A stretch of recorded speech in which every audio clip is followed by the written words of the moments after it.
The Galactic Peace Summit was held inside the vast crystal hall of Shur-Kalen Prime, where banners of 200 species shimmered under artificial starlight.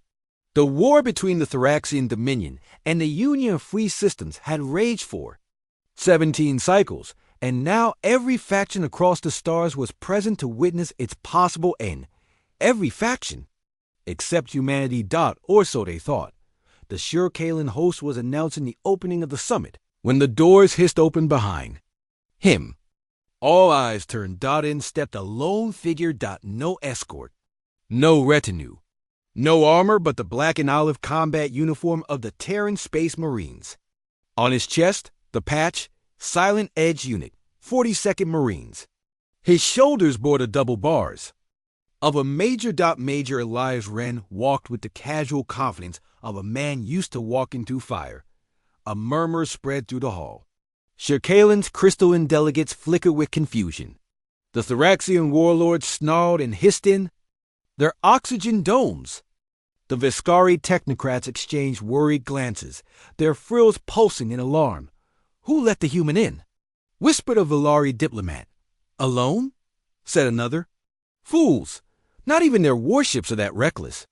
Major Wren walked straight to the speaking dais and stared at the crowd, his expression unreadable. I am Major Elias Wren of the United Terran Systems, he said calmly, his voice echoing across the hall. I wasn't invited, but I thought it'd be rude not to come when everyone else showed up to talk peace. The Veskari moderator approached, flustered. Apologies, Major, but humanity declined the invitation. You have no assigned seat. Wren's reply cut through the room like a vibroblade. We don't need a seat. Just 5 minutes. The room fell into a tense silence. The Thraxian High Warlord stood, his armor clanking. This summit is not a Terran theater of intimidation. You presume much, human. Wren didn't flinch. He reached into his pocket and placed a small datachip on the podium. No threats, just facts. This chip contains a compiled projection of the war if it continues without human intervention. In short, 37 systems glass, 2 trillion dead. And you still lose. The Veskari gasped.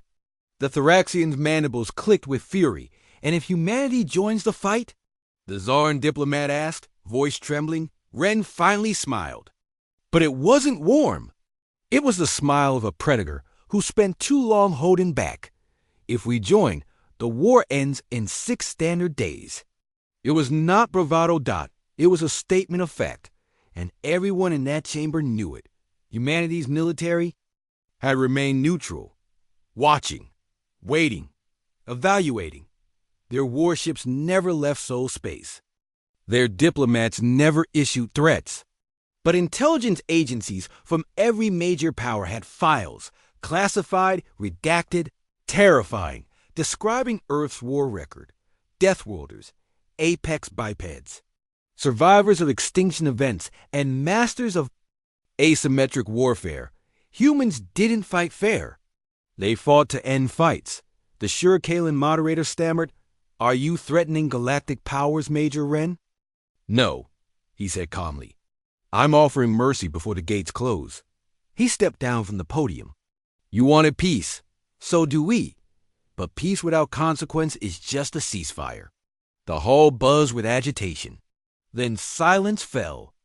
Again, because something unseen began to shake the air. It wasn't sound. It was weight, a slow mounting pressure. Delegates turned to their displays. Orbital sensors were going wild. A ship had entered the system. Not just a ship. The ship, UTS. Devastator-class war carrier. Oblivion's Wake. No one had seen it move since the Martian uprising 30 years ago. It was over 18 kilometers long, bristling with weaponry designed not just to destroy fleets, but entire atmospheres. It blocked out 3 moons from orbit and cast a shadow. Across your Kalen-S oceans? She's just here to remind you we're serious, Wren said quietly, almost kindly. The Thraxian warlord sat down slowly, mandibles drooping. He knew what a single Terran warship could do. His fleet of 30 dreadnoughts wouldn't last 15 minutes. One by one, the other delegates began to nod.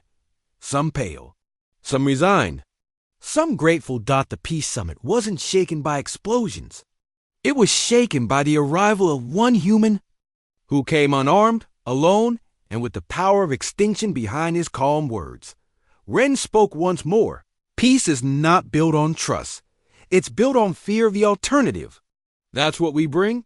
He turned and walked out. No applause. No objections. Just silence, because the galaxy had seen peace come through treaties before. But today, peace arrived wearing a Terran uniform, walking without protection, carrying only truth and the shadow of a warship. And that's how the galaxy learned. Never mistake human silence for weakness. Never mistake one human for being alone.